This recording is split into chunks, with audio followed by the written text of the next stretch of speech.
Duel Review is brought to you by SpiderWolf.com. On today's Duel Review, it's Legend of Dungeon. I'm RJ. And I'm Nick. Let's get to it.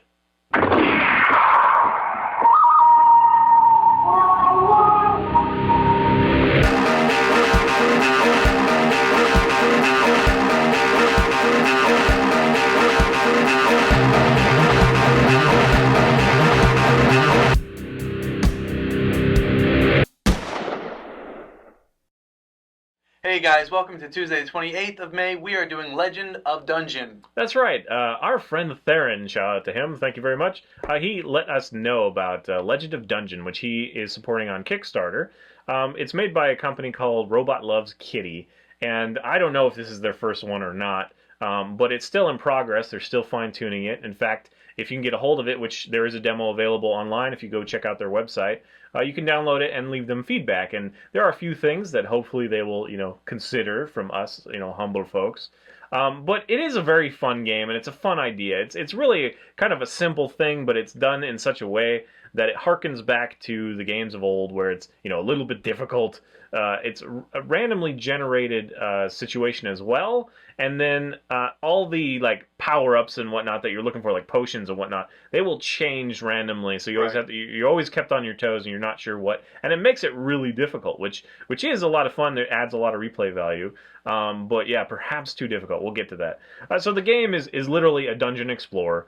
Legend of Dungeon, kind of the way that it's phrased, just kind of lets you know that it doesn't take things too seriously. It has orcs, it has just everything. Grim Reapers, it has Cyclops, it has whatever. Kittens. Little snakes, it has kittens that you don't want to kill. Or they'll turn into ghosts and kill you. Right away. But there's a lot of things that we don't really want to let you know about, because half the fun is like, oh, wow, I'm so powerful now, and then you run into this, oh, hey, what's that? Yeah. And it just completely messes you up because you didn't, realize how strong it was or how fast it was or whatever. So it is a up to 4 player game, and it is PC only at the moment. And but they do make it really easy for you to hook up a controller and tailor it to exactly what you want. I mean, you could even play 2 characters on the same keyboard if you want, and if you're in that situation.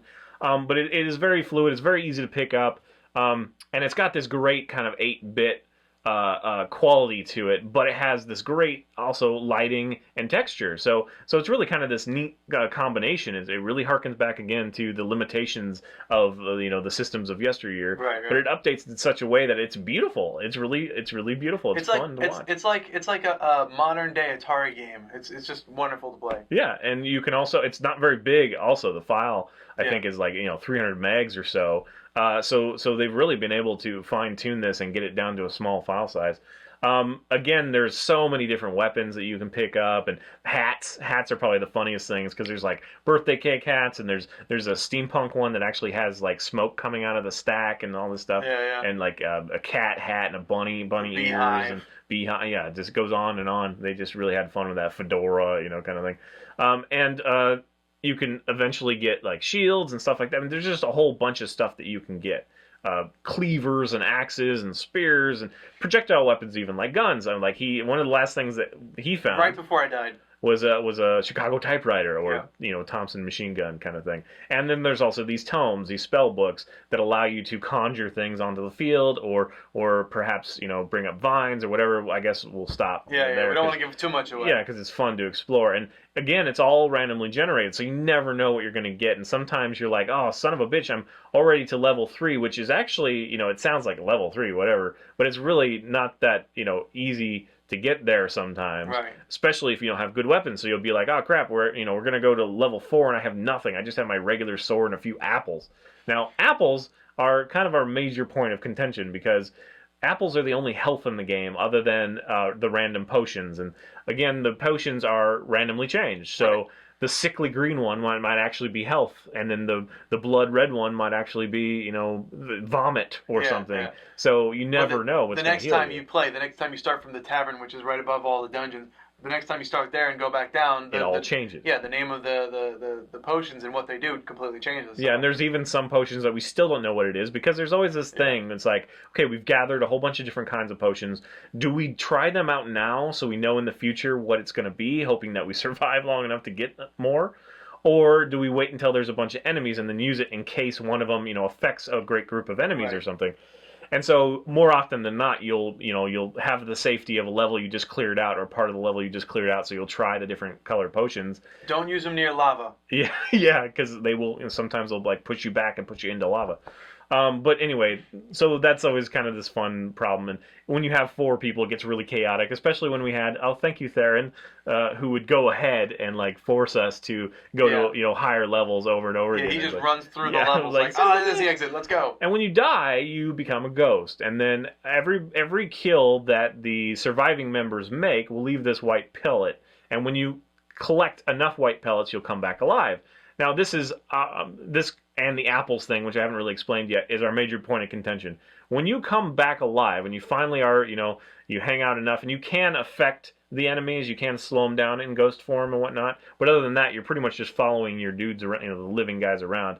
Once you finally come back to health, you have 1 health, and everything in the game takes more than 1 health. So right. 1 hit, and you're completely dead. So a lot of times the frustration of, I got that last pellet, you get there and then there's a snake you didn't see or something that comes bites you right through and the you door. just you're just dead, or you're not paying attention to how many pellets you have. That happens as well. And that really sucks. So I really would lobby, and I'm gonna send them a comment that at least come back with like 25% of the health you had or something. I mean, like even 10 would be more. The apples give you 5 apiece, and sometimes they can be scarce. Again, it's randomly generated. So sometimes you'll have these crates that you bust open, and that's pretty much, other than the enemies and just finding stuff on the ground, that's pretty much the only other place that you can find things. And some of them will just be full of coins, which the coins only add to the point value at the end if you survive. But as far as we know, there's no way to like use them to purchase things or regain your health, so they're really useless. So if you don't find apples in the early couple levels, you're kind of boned unless you find like some super powerful defense hat and a great cleaver or something. Yeah. But the cleaver's really short, so you kind of have to be really close to the enemy. And if you find something with a range, for the love, don't die. Yeah. Because they are very scarce. Especially not in the lava, because then no one can pick it up. Yeah. There are a whole bunch of levers in the game, and more often than not, they do something fun. Where if you do them twice or something, then maybe part of the wall will lower down, and a bunch of skeletons will be there that you can kind of easily kill and get all the gubbins and get all the experience and whatnot. There's also the foot plates, like the pressure plates. So if you step at certain areas, it activates a switch. And then of course there's the hidden rooms where you have to push part of the wall back or something. Yeah, and so these are all also very hard to detect. So you really just have to trial and error. It's not like one of those games where you can see that it's a different color gray. Well, some of them are different colors. You know that they're there, but every once in a while, the regular gray ones, it looks just like the background. And certainly the plates on the bottom of the ground, you can't tell. No, definitely not. And then the levers, you never know, because sometimes the levers will open up something horrible. Sometimes they'll just turn on a light. Yep. Sometimes they'll be something manageable. And also be wary of doors closing on you. Oh, yes. They will crush you over and over, sometimes twice in a row. Sometimes there's those hidden rooms where the skeletons were, and you'll be in there collecting all the experience that you just killed. And when you come out, it'll just go... Because some are timed and some are not. So anyway, there is a lot of fun. Again, a lot of replay value. Now, having said that, I don't think we got past... I think we might have gotten to like level 13 or 12 at the most. Yeah. Even with 4 players, and of course we did have, again, Theron, thank you, for speeding on ahead. Yeah. But that was actually really fun. It was really fun to go into this heated battle and not know. You're like, fucking, there's like 10 orcs in here, what the hell? So yes, that is fun. But cooperation and kind of steady as she goes is kind of the name of the game if you want to get through it and level up correctly. But it also is just luck. It's just pure luck if you get a tome early on or a great hat. Now the music, they touted it as dynamically changing, and it does. It changes a lot. So it does take longer for you to start being a little bit frustrated with the repetition. It does a good job, and I can't fault them for that. But it's still the amount of time that you spend reliving this, just trying to get a little bit further each time. The music can get a little stale. Right, but they can always like add more songs. Oh, absolutely. Again, the updates. Yeah, the build we played was not complete. So, and the sound effects are great for the most part. I think that the sword gets a little bit repetitive. I love the sound effects. I like when they die. They sound like they're farting. It's like, yeah, there's a lot of fun stuff. Yeah. And I guess I wish maybe there were a few more audio cues to like orcs or the night dudes or whatever, because early on there's this drastic, like 1 and 2 usually are pretty good. Although once we found a freaking Cyclops on level 2. Yeah. But yeah, usually they're fairly good, so you can go in a room and clear them out without too many problems. There's like bats and snakes and like these little goblin cat things. But then beyond that, they look like cats to me. Then beyond that, you never know what you're going to get, and there are people with like spellbook, like wizards and knights and all sorts of stuff. It's amazing when you die. You can look at the list of like, oh, this person died because of this, or this person died because of this, and so you're like, what the hell is a cosmic eyeball or whatever, and how do you die from a kitten? Well, we found out. Yeah, we did. So yeah, it is a lot of fun. It doesn't say that you were killed by a kitten. It says you killed a kitten. Oh yeah, right. So yes, I look forward to it. It is not very expensive. Kickstarter is closed, but you can certainly go to the website and just keep an eye out. It should be out soon. They're developing like hell. So yeah, a lot of fun, and I love this mom and pop stuff, and I wish them the best, and I hope that the final product is just a tiny bit more manageable, because it would be great if we could maybe save a few items in the first level or something, just so we don't start from when you die you can total start scratch. over. Yeah. And then just more health, like at least a meter or something, because a lot of times you're in the heat of battle and you really can't look. As soon as you look down in the corners, because all our stats are in the corners, you can have up to 4 characters. They're in the extreme corners. You look back, and you're dead. Like if you're playing on a projector or even like a small screen, that can happen, because they're just, the snakes see you, and that's it. A lot of parts of the levels, that's also what I was going to say, is they're dark. So you do have one lantern that you can pick up at the very beginning. Right. And there are a few other things that you can do. Some of the tomes will light up the room, whatnot. But sometimes you'll just be kind of SOL. So one of you will be holding the lantern, and the other guys will be using their swords, but snakes can come out of every corner. They can kill the guy with the lantern, and then you're kind of boned. So yes, it is fun to manage and fun to learn, but you need to have a little bit of patience. And but still, I really do like it. I'm not sure how the rest of the group felt. I mean, how do you feel? I love the damn game. I mean, there's a lot of great replay value. Played like 4 hours in a row. Yeah. And we played the night before, and then tonight we played it, and just there's so much to like. 10 hours worth, something close to. Yeah, it's very quirky and very fun. So, all right, guys, well, go check it out. Support these indie guys. It's really important for us to do that. Yeah, Legend of Dungeon by Robot Kitty. Robot Loves Kitty. That's what it is. Robot Loves Kitty. All right, guys, see you next time. Please subscribe to our YouTube channel and watch our great playlists. Game Labs has been a lot of fun. Yes, it has. And please leave comments. We love comments. And you can help support us by buying our wares at spiderwolf.com. That's right. T-shirts, a card game, art print, short stories, and more. And follow my new blog. It's fisk37.tumblr.com.